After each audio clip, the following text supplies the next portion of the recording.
민원련의 미디어 탈곡기 911회 방송 시작하겠습니다. 네, 안녕하세요. 저는 민원련의 홍보 콘텐츠팀 활동가 김나래입니다. 안녕하세요. 신문팀 활동가 박채린입니다. 꾸벅. 네. 오늘 이제 추석 연휴가 끝나고 일주일 만에 본방송으로 박채린 활동가하고 함께 진행을 하는데요. 오늘은 이제 아동 성폭행범 조두순이 12월 12일 형을 마치고 경기도 안산 집으로 돌아간다는 소식이 알려지면서 쏟아지는 언론 보도에 대해서 좀 짚어보려고 합니다. 우선 저도 이게 D-Day 정한 것처럼 뭐 조두순 출소 D100, D99 뭐 이런 식으로 언론 보도들이 좀 나오는 걸 보긴 했는데요. 이게 12월 12일 출소인데 이걸 앞두고 9월부터 이제 언론 보도가 좀 쏟아지게 된 배경이 좀 궁금합니다. 네, 먼저 조두순이 출소 후 거처를 밝힌 것이 주목을 받았는데요. 조두순은 출소 후 가족이 사는 곳으로 돌아가겠다라고 밝혔습니다. 근데 문제는 해당 지역에는 피해자도 살고 있다는 점입니다. 네. 즉, 가해자와 피해자가 멀지 않은 거리에서 살게 됐고 이런 사실을 언론이 경쟁적으로 보도를 하면서 기사량이 늘었다고 볼 수 있겠고요. 네. 또 조두순이 돌아가겠다고 한 지역의 인터뷰 기사도 적지 않았는데요. 해당 시의 지자체에서 언론을 향해서 피해자와 지역 주민을 위해 최소한의 배려를 해달라라는 입장문을 낼 정도였으니 언론의 취재가 이례적이었죠. 얼마나 과열됐었는지 짐작할 수 있을 것 같습니다.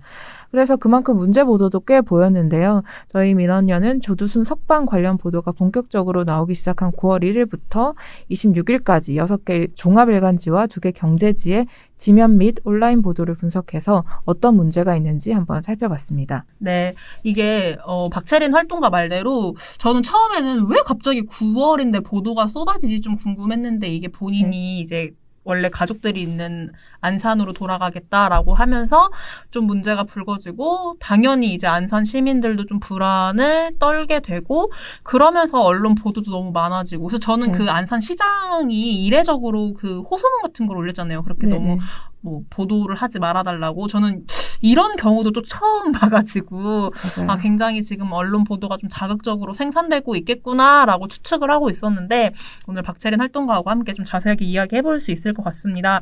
모니터 기간 동안 제가 봤을 때 가장 눈에 띄는 기사는 아무래도 그 조선일보의 피해자 아버지하고 했던 단독 인터뷰 기사였어요. 이게 피해자가 어떻게 살아왔는지 그리고 가족이 어떤 상황에 처해 있는지 그 피해자 아버지의 입을 빌려서 굉장히 좀 자세하게 전했더라고요. 대다수 네티즌들, 그러니까 제가 이 기사를 저도 포털에서 이제 클릭을 해봤습니다. 그러니까 굉장히 많은 분들이 보고 또 이제 그 이모티콘 같은 거 표시할 수 있잖아요. 그것도 있고 댓글도 그렇고 다들 뭐 굉장히 현 상황에 대해서 분노를 표하거나 뭐 아니면 피해자에 대해서 안타까움을 전하기도 하던데 이게 뭐 어쨌거나 좀 가장 문제적인 보도라고도 볼 수 있겠다 싶어서 좀 먼저 이야기를 물꼬를 터보면 좋을 것 같아요. 네, 조선일보는 9월 22일 그리고 23일 이틀에 걸쳐서 신문 1면에 조두순 사건의 피해자 아버지와 주치 인터뷰 기사를 실었습니다. 네. 핵심 내용은 출소 이후 조두순이 피해자에 접근할 수 없도록 실질적 대책을 마련해달라는 건데요. 그러니까 피해자 측에서는 마땅히 할 수 있는 말입니다. 그러나 문제는 이를 전하는 언론의 보도 태도에 있었습니다. 피해자의 사생활을 구체적으로 노출시켰기 때문인데요. 오늘 이 미탈에서는 구체적인 내용을 설명을 할 수는 없지만요. 내용을 간략히 설명을 해드리면 피해자의 내밀한 건강 상태나 아니면 학창 시절에 피해 때문에 이런 경우까지 있었다. 그리고 이런 트라우마까지 있다 등의 내용이 되게 상세하게 적혀 있었고요. 또 주거 형태 등을 포함해서 가해자가 좀 알면은 위험할 수도 있는 정보도 포함돼 있어서 너무 구체적인 정보들이 나열돼 있었죠. 네, 그래서 문제가 있었고요. 또 이제 아버지 인터뷰 외에 주치 인터뷰도 마찬가지의 문제점이 있었는데요. 그러니까 피해자 자매의 취업 상태나 그 집의 한 달 수입 같은 지극히 개인적인 사정들이 주로 좀 언급이 되어 있었는데요. 물론 피해자 가족이 조두순 씨를 피해서 이사가기 어려운 상황이라는 점을 강조하기 위한 것이었지만 가족의 개인정보까지 꼭 알려야만 전할 수 있는 메시지였는지는 좀 의문입니다. 그리고 무엇보다 피해자가 이 기사를 보면 어떤 심정일까를 한번 생각해봤더라면 이런 인터뷰 기사는 나올 수 없지 않았을까 하는 생각이 많이 드는 내용들이었습니다. 네, 그래요. 저도 이거를 보면서 좀 생각이 들었던 게 우리 민원련에서 매번 활동가 평론가들이랑 저랑 이제 가장 많이 얘기하는 게 특히 이제 박채린 활동가 더더욱 신문 모니터 담당이니까 언론 보도 가이드라인에 대해서 굉장히 얘기를 많이 해주셨잖아요. 우리 민원련이 피해자의 신상 정보를 드러내는 보도가 적절하지 못하다, 뭐 언론인들이 만든 보도 가이드라인이 있다라고 굉장히 여러 차례 이야기를 했는데 이 조선일보의 이틀에 걸친 기사들을 보면서 좀 의문인 거예요. 이게 피해자의 가족이면 피해자의 주치의면은 이 보도 가이드라인이 뭐 그렇게 중요하지 않은 건가? 약간 무색해지는 취지가 있다라는 생각이 들었거든요. 그 관련해서 가이드라인이 분명히 있습니다. 한국기자협회와 여성가족부가 제정한 성폭력 성희롱 사건 보도 실천 요강을 보면요. 피해자 보도에 부적절한 내용이 그대로 보도되지 않도록 주의할 것을 당부하고 있습니다. 네. 아무리 피해자 혹은 피해자 가족이 말했다 하더라도 피해자 사생활을 유추할 수 있는 부분은 기사화하지 말아야 하고요. 그리고 언론의 전문성에 대해서 저는 좀 생각이 들었거든요. 뭐 피해자의 아버지를 인터뷰할 수도 있고 주치의를 인터뷰할 수도 그쵸. 있는데 이제 메시지는 꼭 필요한 메시지는 살리면서 또 피해자 보호를 최우선으로 하는 기사를 작성하는 능력이 저는 언론의 전문성이라고 생각을 하거든요. 이런 부분에서는 그런 전문성을 전혀 찾아볼 수가 없었고요. 그리고 피해자 가족이나 주치의가 피해 관련 내용을 얘기할 수 있는가와 관련해서 이제 참고할 수 있을 만한 2016년 한겨레 기사를 소개해드리고 싶은데요. 네. 당시 피해자의 주치의인 신희진 전 새누리당 의원이 피해자 주치임을 선거 홍보 현수막에 사용한 일이 있었어요. 그리고 아버지는 또 이를 했었고요. 네. 그래서 물론 뭐 아버지는 자식을 위하는 마음으로 한 행동일 수도 있지만 이에 대해서 전문가들의 의견은 좀 상당히 달랐습니다. 네. 아무리 주치의와 부모라는 자격이 있다 하더라도 그들이 아무리 선의를 갖고 한 행동이라 하더라도 피해 아동의 이름을 공공연히 선거 홍보에 사용되도록 허락하고 또 허가받을 권리는 없고 이러한 행동이 2차 가해에 해당한다고 전문가가 단언하기도 했는데요. 피해자 가족과 주치의 인터뷰를 싣는 언론도 이런 점을 좀 고려해서 가릴 말은 가려서야 했을 거다 이런 생각이 들었습니다. 네. 그러면 이게 또 2016년도에도 방금 말했던 이번에 주치의 인터뷰가 실린 거지만 과거에는 이제 그 주치의가 선거에 나가면서 홍보물로 그 피해자의 이름을 거론했을 때 또 그러지 말아야 한다라고 언론에서 짚기도 했었다. 뭐 이렇게 정리를 해볼 수 있겠네요. 그래서 이제 신혜진 의원이 사과를 하고 그 주치의를 빼기도 했습니다. 그랬군요. 방금 말씀하셨던 언론의 전문성이란 말이 되게 와닿아가지고요. 그런 뭐 문제점을 지적하는 데 있어서 분명 그들과 인터뷰는 할 수 있겠지만 어떠한 정보를 실을 것이고 어떠한 내용을 뺐어야 하는지 보도 가이드라인을 어느 정도 이제 맞춰서 했어야 하는지는 분명히 할 수 있었을 텐데 그러지 못했다라는 점을 좀 박채린 활동가가 아쉽게 짚어봤고요. 하나 더 궁금한 게 있어요. 이게 분명 과거에 피해자 이름 붙여서 사건을 좀 칭해 왔었잖아요. 그게 저 아직도 굉장히 기억이 나는데 그러다가 이제 네티즌들이 주도를 해서 피해자 이름으로 명한 그 사건이라고 하지 말고 조두순 사건이라고 하자라고 이제 하면서 이제 언론들도 뒤따라가지고 그 조두순 사건이다라고 명칭을 사용을 하기 시작했는데 이게 당연히 주요 흐름이 됐으니 그 이후로 저는 다 조두순 사건이라고 부를 줄 알았어요. 근데 이번에 방금 우리가 이야기했던 조선일보 단독 기사도 그렇고 그 피해자의 그 가명을 사용한다든지 아니면 그 가명을 붙인 사건이다. 뭐 이렇게 명하는 언론들이 여전히 있더라고요. 그 부분과 관련해서 이제 다른 언론 얘기를 하기 전에 제가 보고서에 달린 댓글 하나 얘기를 하고 싶은데요. 그러니까 댓글에 어떤 글이 있었냐면은 가명인데 무슨 상관이냐. 실명도 아닌데 써도 되지 않느냐라는 댓글이 있었어요. 그러니까 이 부분과 관련해서 잠깐 설명을 드리면은 가명이라고 하더라도 피해자를 지칭하는 용어를 쓰게 되면은 관심이 자연스럽게 피해자한테 가기 마련입니다. 포털 사이트에서 이제 조두순 사건 피해자 이름을 쓰면은 가장 제일 먼저 따라붙는 연관 검색어가 근황이라는 건데요. 그러니까 사실 이름만 가명이지 피해자의 근황이 기사 제목으로 올라오기도 하고요. 그리고 또 제 개인적인 생각을 보태면은 피해자에게는 가명도 가명처럼 느껴지지가 않을 것 같아요. 그래서 사회가 집중해야 할 것은 피해자가 아니라 또 다른 피해자를 막는 대안이 되어야 하고요. 그게 설령 가명으로 언급된다 하더라도 피해자에게 집중되는 효과가 있다라는 것을 기억을 해야 할 것 같습니다. 네, 그렇죠. 뭐 또 이제 어쨌거나 이거에 더 이어서 언론이 여전히 그 가명을 사용하고 있다는 것도 좀 지적을 해볼까요? 네, 포털 사이트 네이버에서 이제 피해자의 이름을 붙인 사건을 검색한 결과 9월 한 달간 총 8개 매체가 10건의 기사에서 피해자 이름이 붙은 사건을 언급을 했습니다. 몇 가지 그 기사를 살펴보면요. 서울경제 온라인판 기사가 하나 있고요. 그다음에 아주경제 온라인판 기사를 대표적인 사례로 꼽을 수 있을 것 같습니다. 지면에서는 거의 피해자의 이름을 붙인 사건명을 쓰지 않았고요. 그러니까 서울경제 경우에는 조두순 사건이란 말은 아예 쓰지 않고 피해자 이름이 붙은 사건명만 한 차례 언급을 했고요. 아주경제는 피해 아동 이름을 붙인 사건만 10번이나 언급을 했습니다. 조선일보는 앞서 언급한 피해자 부모와 인터뷰, 단독 아빠의 절규, 빚내서라도 조두순에게 이삽을 주고 싶다. 주치의였던 신희진 씨 인터뷰, 치료한 신희진, 나라가 조두순 못 막아주면 모금 나설 것에서 총 43번 피해 아동 이름을 언급했습니다. 그러면 이제 아주경제 같은 경우에는 그 피해자 이름 붙여서 사건이다라고 명을 하고 있는데, 근데 이제 방금 얘기한 거를 돌이켜 말해보자면 얼마든지 피해자의 이름을 쓰지 않더라도 조두순 사건이라고 명하면서, 혹은 굳이 조두순 사건이라도 명하지 않더라도 우리 사회가 다 알잖아요. 조두순이라는 그 흉악한 아동 성폭행범을 다 알고 있기 때문에 그러한 단어들을 사용하지 않아도 충분히 이 사건에 대해서 이야기하고 문제점을 짚을 수 있는데, 그럼에도 그 피해자의 가명이라든지 그런 걸 사용하는 것에서는 저희는 어떻게 보면 뭐랄까요? 좀 클릭 수를 높이려고 한 것이 아닐까? 혹은 좀 그렇게 생각이 들어요. 그냥 돈 한 번 더 벌고 싶어서 그런 게 아니었을까? 그렇죠. 그러니까 그거는 아까 제가 피해자에게 집중되는 효과 와 관련해서 좀 추가적으로 설명을 붙일 수 있을 것 같은데요. 그러니까 사람들이 좀 관심을 가지는 거는 되게 복잡하고 그런 대안보다는 사실 지금 피해자가 어떻게 살고 있는지, 얼만큼 힘든지 이런 거에 관심을 가지기가 더 쉽거든요. 그래서 그런 부분을 좀 노려서 피해자의 이름을 여러 차례 언급을 한 게 아닌가 싶습니다.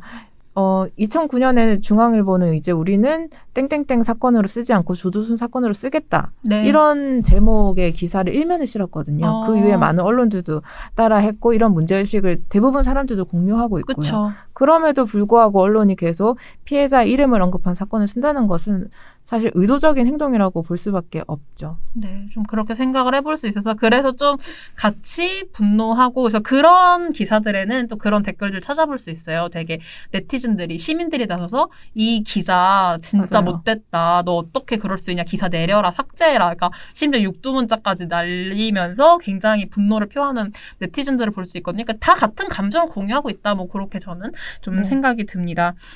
그리고 이제 조두순 출소를 앞두고 가족이 있는 경기도 안산으로 돌아온다 이제 앞서서 이야기를 해드렸는데요. 네. 많은 안산 시민들이 좀 불안해하고 있는 것이 사실이고, 많은 시민들이 다시 사회에 아예 방생을 해주는 게 맞느냐라는 이야기도 굉장히 많이 관련해서 국민청원도 올라오고 있는 상황이에요. 그래서 이런 점에서 분명 뭐 시민들의 관심이 쏠리는 만큼 언론 보도도 계속해서 이제 나올 텐데, 박채린 활동가가 이번 신문 모니터를 좀 하면서 앞으로 어떤 보도가 나와야 한다고 생각했는지 좀 그런 거를 짚어주면 좋겠습니다. 지금까지 우리가 얘기한 보도들을 살펴보면 사실 거의 다 조두순의 포커스가 맞춰져 있잖아요. 근데 사실 살펴보면 그 한국형사정책연구원 자료에 따르면 매년 아동 성폭행범이 3,000명 정도에 이른다고 합니다. 달리 얘기를 하면은 제2의 조두순, 또 다른 조두순이 매년 3,000명이 나오고 있다는 건데요. 그러니까 이런 한 사건의 특정에서 볼 게 아니라 제2의 조두순을 막기 위한 실질적인 대안에 대해서 좀 더 집중을 해야 된다라고 제가 앞서부터 계속 반복해서 말씀을 드리고 있고요. 지금 정치권에서 이제 하도 조두순이 논란이 되고 있으니까 관련 법안을 막 쏟아내고 있어요. 네네, 맞아요. 그러니까 그 법안에 대해서도 사실 실효성이 없는 것이 상당히 많고 헌법에 위배되는 내용도 상당히 많은데 이런 것조차 제대로 좀 검증해주는 보도가 많지 않았어요. 그래서 경향신문 9월 16일자 보도 정도가 이제 지금 정치권이 경쟁적으로 내놓고 있는 법안을 좀 살펴보는 수준에 불과했고요. 그 외에는 정말 어떻게 하면 막을 수 있을 건지에 대한 대안에 대해서 고민을 사실 찾기가 어려웠습니다.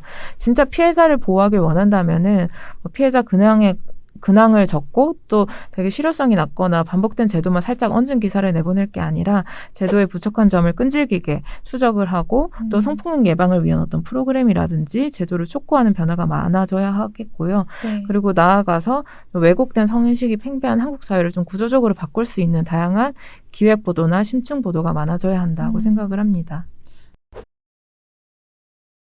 오는 12월 조두순의 출소를 앞두고 법무부는 1:1 보호관찰, 24시간 위치 추적 같은 대책을 내놨습니다. 24시간 위치 추적을 하면 정말로 안심할 수 있는지 저희가 실태를 점검해 봤는데 빈틈이 많고 보완할 점도 많은 걸로 나타났습니다. 안희재 기자입니다. 최근 5년간 전자발찌를 차고 재범한 성범죄자 292명 중 약 3분의 1은 자신의 집 100m 안쪽에서 재범을 했고 자기 집안에서 범행한 사례도 86건, 총 30%에 달합니다. 집 안이나 근처에 머물며 감시위원들이 방심하는 틈을 타 재범한 걸로 보입니다. 전자발찌 재범 피의자 5명 중 1명은 다시 검거하는데 4주 이상 걸린 걸로 나타났습니다. 그런데 과연 이 같은 장치들이 조두순의 재범과 제2의 조두순을 막을 수 있을까요? 2014년 이후 아동 청소년 대상 성범죄로 신상정보 등록 대상이 된 범죄자는 매년 3,000명 안팎입니다. 5년간 합치면 15,898명이었습니다. 지난 5년간 전자발찌를 차고도 비슷한 성범죄를 저지른 재범률 평균이 2.1%에 달하는 겁니다. 전자발찌를 차면 관제센터와 지역보호관찰소에서 이중감시와 감독을 받습니다. 관제센터는 서울과 대전 두 곳에 있는데요. 하지만 24시간 감시를 위해 교대 근무하는 각 관제센터 팀은 서울과 대전 요원 1명이 250명을 넘게 감시해야 하는 상황입니다. 또 조두순법 통과 이후 1:1 전담 보호관리 대상인 전과자는 192명이지만 실제는 이 중 15%인 24명만 관리되고 있는 실정입니다. 사람이 없기 때문입니다. 제2의 조두순을 막기 위해선 관리 인력 부족 문제 해결이 시급한 상황입니다. 이렇게 박채린 활동가하고 함께 좀 조두순 어떤 이제 출소를 앞두고 쏟아지는 언론 보도, 특히 선정적인 보도에 대해서 좀 이야기를 해봤는데요. 좀 고민이 돼요, 저는. 왜냐하면 지금 문제적인 보도들을 과연 자료화면으로 삽입하는 게 맞는 것일까 좀 고민이 되기도 하는데, 그래도 그런 아주 고질적인 언론의 나쁜 보도들을 뭐 역사에 기록한다라는 의미로 이제 뭐 해볼 수는 있겠는데요. 그러니까 실제 최대한 그 피해자의 이름이 언급된 부분을 모자이크를 한다거나 아니면 조선일보 같은 경우에는 피해자가 어릴 때 그린 심리치료하면서 그린 그러니까요. 그림이 있고요. 그 다음에 이제 영화 소원에 보면 그게 조두순 사건을 바탕을 둔 영화잖아요. 그래서 네네. 조두순과 이제 극중의 조두순과 이제 피해 아동이 만나는 장면을 실어줬어요. 네. 그래서 심지어 그 일면 기사인가 그랬던 것 같은데. 일면에 그 사진이 스틸컷이 실리진 않았는데 그 후면에 실렸을 것 같은데 그런 것도 사실 독자들이 봤을 때 상상하게 만들거든요. 이 둘이 만나는 그런 상황과. 근데 그런 것들 하나하나가 사실 대안보다는 피해자나 사실 자체에 초점을 맞추게 하기 때문에 이제 실을 때도 그런 부분은 최대한 잘라서 싣는다거나 좀 뭐 그런 추가적인 작업이 좀 필요할 것 같습니다. 네. 저희도 이렇게 고민을 하는데 언론에서 왜 그렇게 보도를 하는지 다시 한번 좀 고민해 볼 수밖에 없고요. 뭐 마지막으로 뭐 한마디 더 해주실 게 있을까요? 없는데 물어보시니까 좀 당황스러운데요. 저는 근데 아까 그런 댓글 달린 줄 몰랐어요. 왜 가명으로 써도 뭐라고 하느냐라고 하면. 그러니까 그렇게 생각하실 수 있다는 생각이 들었거든요. 다들 아니까. 뭐 혹은 이렇게 부르면 더 직관적으로 이해하기 쉬우니까 이렇게 생각을 하셨을 거라고 저는 봐요. 뭐 내가 뭐 이렇게 알릴 거야 이런 나쁜 의미는 아니지만 왜 가명 사용하면 안 돼? 되게 순수한 의도로 물어보셨을 수도 있겠지만 하지만 박채린 활동가가 말한 것처럼 그렇게 뭔가 피해자를 결과적으로는 가명이라고 할지라도 전시하고 저도 그거 그냥 조두순 쳐도 나와요. 그거 근황 뭐 이렇게 나오거든요. 그래서 그러한 것들을 생각해 봤을 때는 우리가 최대한 어떻게 보면은 그 피해자에게도 잊혀질 권리가 분명 필요한데 그러지 못하고 있는 현실에 대해서 좀 같이 고민하고 최대한 이제 앞으로 미래를 생각해서 조두순과 같은 이런 아동 성폭행범들에 대한 범죄 처벌 문제라든지 좀 이런 쪽으로 포커스를 맞췄으면 좋겠다. 하는 생각이 저는 좀 들더라고요. 네. 뭐 여튼 저는 그렇게 느꼈고요. 그러고 앞으로도 이제 제가 앞서 말씀드린 것처럼 자꾸 디데이 하면서 조두순 출소를 앞두고 언론들이 굉장히 마치 기다리는 것처럼 전 좀 느껴졌는데 앞으로도 좀 보도가 나올 것 같아서 이후에도 혹시 뭐 나쁜 보도가 나오는지 좀 저희가 계속 지켜보도록 하겠습니다. 오늘 방송은 여기서 마무리하고요. 댓글 읽어보도록 하겠습니다. 네, 오늘 읽어볼 댓글은 추석 특집으로 저희가 몰아보기 방송을 진행했었는데 첫 번째 편인 이대로 둘 수 없다 조선일보 TV조선 탈탈탈 편을 좀 읽어보도록 하겠습니다. 문루나님, 추석에도 열일하는 민원련, 명절 연휴 잘 보내세요. 신문팀 박채린 활동가의 추석 인사도 반가웠어요. 내년 명절엔 조선일보 TV조선으로 머리 덜 아프길 바랍니다. 라고 해주셨어요. 제가 근데 좀 시간이 남아가지고 우리 활동가들한테 돌아가면서 추석 인사하라고 찍었었는데 또 박채린 활동가가 첫 번째 타자로 이제 나서가지고 봐주셨던 것 같아요. 안녕하세요. 신문팀 활동가 박채린입니다. 추석은 민원연 몰아보기와 함께 더욱 즐겁게 보내시길 바랍니다. 방송 중간중간에 저도 있고 뭐 임동준 활동가, 공시영 활동가 다들 많이 있으니까 찾아보시는 재미도 있었을 거라고 생각합니다. 네, 문누나님 감사드리고요. 허박수 무당님께서 힘내세요 민원연 해주셨습니다. 감사합니다. 네, 감사합니다. 저희 추석 특집 몰아보기 방송 관련해가지고 댓글은 오늘 요것만 읽어보고 네, 읽어보고 좀 이따 공시영 활동가와 함께하는 방송에서도 이어서 댓글 읽어보도록 할게요.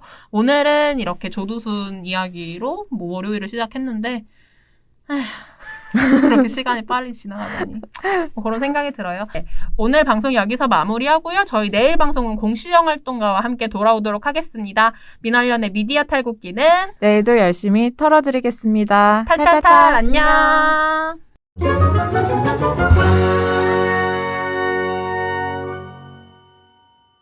네, 월요일 방송 여기서 마무리하고요. 저희 월요일이 아니죠. 화요일 방송 여기서 마무리하고요. 수요일 방송으로 찾아뵙겠습니다.